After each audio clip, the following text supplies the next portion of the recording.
अतिरिक्त घर पर भी सर्दी बहुत ज्यादा थी और उनके घर पर केवल एक छत थी जो छेदों से भरी हुई थी। अब उसके छोटे छोटे हाथ सर्दी से लगभग जम से गए थे। उसने सोचा कि शायद एक माचिस उसकी उंगलियों को गर्म कर सकती है यदि वह उसे जलाए। इसलिए उसने एक माचिस निकाली और उसे जलाया। उसे जलाते ही गर्म और चमकदार एक छोटी मोमबत्ती की तरह लौ निकली। उसने अपने हाथ उसके ऊपर रखे।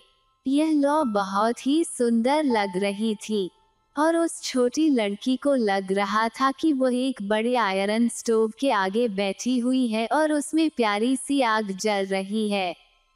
वो बहुत अच्छे से चली और उस लड़की ने अपने पैरों को गर्म करने के लिए फैला लिया। वो बहुत आरामदायक महसूस कर रही थी, लेकिन तभी वह आग बुझ गई। स्टोव गायब हो गया। कुछ नहीं बचा सिवाय उसके हाथ में जली हुई तीली के। दीवार के सहारे उसने दूसरी माचिस जलाई। यह चमकदार जली। जब दीवार पर यह प्रकाश पड़ रहा था तब उसने अचानक से एक कमरे में देखा।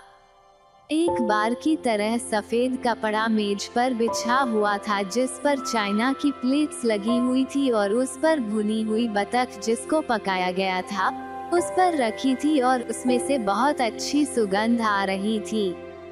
और सबसे शानदार यह रहा कि वो बत्तख उस पकवान से निकलकर कूद पड़ी और छोटी लड़की की तरफ उछली और सब बत्तख के सीने में अब भी चाकू और फॉक लगे हुए थे। लेकिन तीली बुझ गई और कुछ नहीं बचा सिवाय दीवार के। उसने दूसरी तीली जलाई। अब हर एक सुंदर क्रिसमस ट्री के नीचे थी। वह बहुत बड़ा था और उसको बहुत सुंदर तरीके से सजाया गया था। उसने इतना सुंदर क्रिसमस का पेड़ कभी नहीं देखा था। उसने अब तक सारे क्रिसमस के पेड़ केवल दुकानदारों के यहाँ कांच से ही देखे थे। उस पेड़ की हरी हरी डालियों पर हजारों मोमबत्तियां जल रही थी और छोटे छोटे पेंट की हुई आकृति जो उसने दुकान की खिड़की पर देखी थी